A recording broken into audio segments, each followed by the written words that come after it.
जरा ध्यान से, अगर मैं एक बच्चे को एसएससी के बच्चे को 15 मिनट में जहां उसको 25 सवाल करने और उसको ये कह दूं ना कि बेटा 23.4 और 39 का एलसीएम ले, तो ऐसे पस्त हो जाता, मैं नहीं ले पाऊंगा, मैं नहीं ले पाऊंगा, मैंने कभी नहीं लिया एलसीएम। तो मैं बताता हूं क्या करना होता है जब भी ऐसा सवाल आता है। कौन कौन है भाई? जेसन है एक, तो जेसन, एक बंदा कौन है? रफीक। ओ रफीक, मोहम्मद रफीक। ये दुनिया ये महफिल मेरे काम की नहीं, झोला लेके चल दूंगा एक दिन।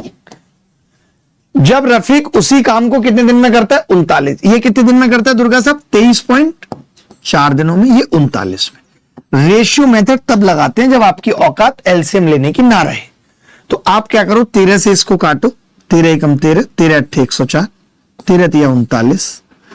पॉइंट है, पॉइंट आएगा दुर्गा साहब, पॉइंट हटा के 0 बढ़ा लू, 6 तिया 18, 6 पंजे 30। ये इनके देश का अनुपात आया है, मैं फिर से बता रहा हूं, ये क्या है? इनके देश का अनुपात। कि अगर ये किसी काम को 3 दिन में कर रहा है दुर्गा जी, तो रफीक कितने में करेगा? 5 में। सवाल क्या पूछा है? यदि दोनों एक साथ काम करते तो कितने दिनों में कर लेते? तो मैं यहां पे एक बात बताना चाहता हूं जो मैंने पीछे भी बताई आपको। मैंने कहा कि अगर ये 3 और 5 डेज के अनुपात हैं तो इनकी इफिशियंसी आसानी से पता की जा सकती है कि इसकी 5 इसकी 3 होगी, बात खत्म। अब आप ये कह सकते हैं कि रफीक अगर किसी काम को 39 दिन में कर रहा था और 3 उसकी इफिशियंसी थी, तो आप मुझे बता सकते हैं कि टोटल वर्क क्या होगा?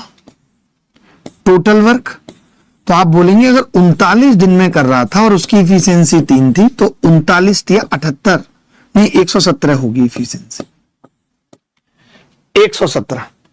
लेकिन मैं कहता हूं दुर्गा जी कि आप इसको 117 मत लिखो, 39 गुणा 3 ही रहने दो।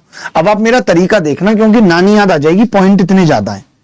कैसे करेंगे हम सवाल को? देखो, इतना प्यार से बताऊंगा ना, दिल खुश हो जाएगा। मुझे किस किस से कराना है काम?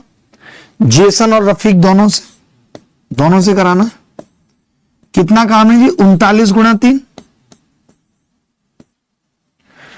और दोनों की इफिशियंसी कितनी है? 5 + 3। मैंने क्या किया सुनना, मैंने देखा 14 तो सामने आ रहा है, पॉइंट वाला बताना है। आज आपको एक बात बताऊं, अगर 1 को 8 से भाग दिया जाए तो याद रख लो जीवन में 0.125 आता है। ये बड़ी इंपॉर्टेंट बात बता रहा हूं कि अगर 1 को भाग दिया जाए 8 से तो 0.125 आता है, ठीक है। अब आपको पता है कि अगर 8 से किसी संख्या को भाग करने पे 1 आ रहा है तो 0.125 आएगा। जैसे मैं ये कह रहा हूं, किसी ने मुझे कहा 201 को भाग करो 8 से, तो आपको पता है 1 रिमाइंडर बच रहा है, तो पॉइंट में 125 आएगा। उससे पहले कुछ भी हो मुझे मतलब नहीं है। बोलो, अगर दुर्गा साहब यही 203 बच रहा होता, 203 होता, तो मैं अपने मन में सोच लेता कि यार 125 को 3 से गुणा कर दो, 0.375 आएगा।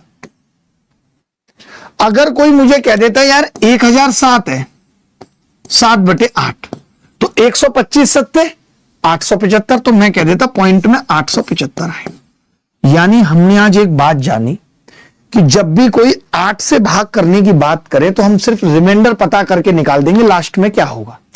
तो मैंने देखो कैसे रिमाइंडर पता किया। मैंने कहा 39 में -1 बचेगा और 3 में बचेगा -5, तो 5/8 रिमाइंडर आ गया। 125 की 5 से गुणा करूंगा, 0.625 आएगा।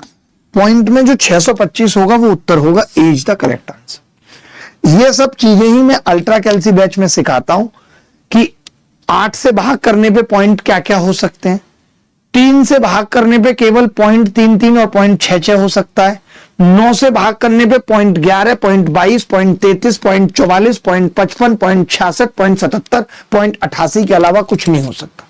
ये चीजें सीखने वाली हैं।